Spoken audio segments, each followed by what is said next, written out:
Ashok Kumar industry में एक खास मुकाम रखते हैं। उन्हें प्यार से दादा मुनि कहकर बुलाया जाता है।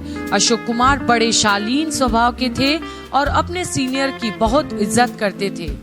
अशोक कुमार बॉलीवुड इंडस्ट्री के सबसे सीनियर एक्टर्स में से एक हैं, जिन्हें सबसे पहले स्टार कहकर संबोधित किया गया।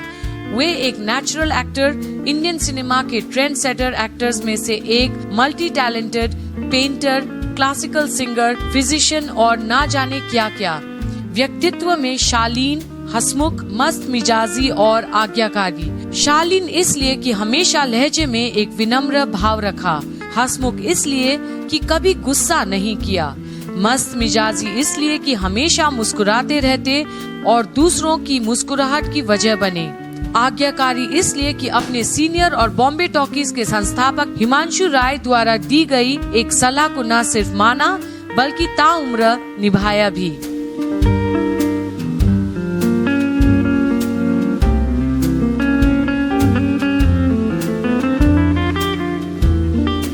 दरअसल एक ऐसा दौर था जब सिनेमा में काम करने को लोग अच्छी दृष्टि से नहीं देखते थे, इसलिए काफी सारे लोग शुरुआत में सिनेमा में काम करने से कतराते थे। यह बात है 1940 से पहले की। अशोक कुमार के घर वाले उनकी शादी को लेकर काफी परेशान थे, मगर इस वजह से कि वे फिल्मों में काम करते हैं, कोई भी परिवार उनके साथ संबंध नहीं बनाना चाहता था। मगर 40 का दशक आते आते उनकी शादी हो ही गई। उनकी शादी हुई शोभा रानी से।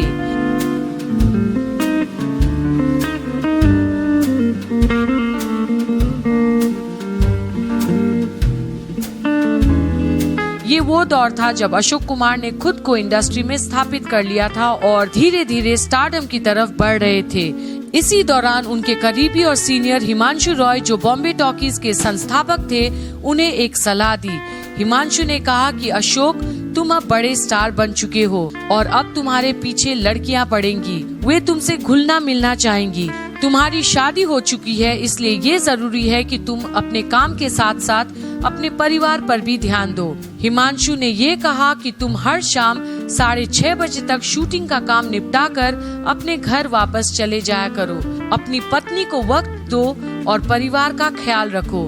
दादा मुनि ने भी इस बात को माना और वे हमेशा 6:30 बजे तक शूटिंग का काम खत्म कर सीधा घर की तरफ निकल पड़ते थे। अशोक कुमार ने खुद एक इंटरव्यू में इस बारे में बताया था। उन्होंने ये भी बताया कि अपनी शादी के अंतिम समय तक, यानी जब तक उनकी बीवी जिंदा थी, उन्होंने इस बात का हमेशा ध्यान रखा।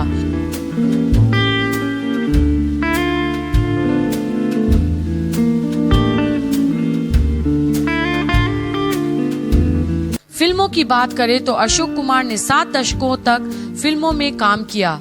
अछूत कन्या, बंधन, किस्मत, महल, गुमराह, चित्रलेखा, ज्वेल थीफ, आशीर्वाद, छोटी सी बात, मिली, आनंद आश्रम, गुड्डी, खट्टा मीठा, मिस्टर इंडिया और संग्राम जैसी फिल्मों में काम किया। उन्हें national award, film fair award और दादा साहेब फाल्के अवार्ड समेत पद्म भूषण से सम्मानित किया गया।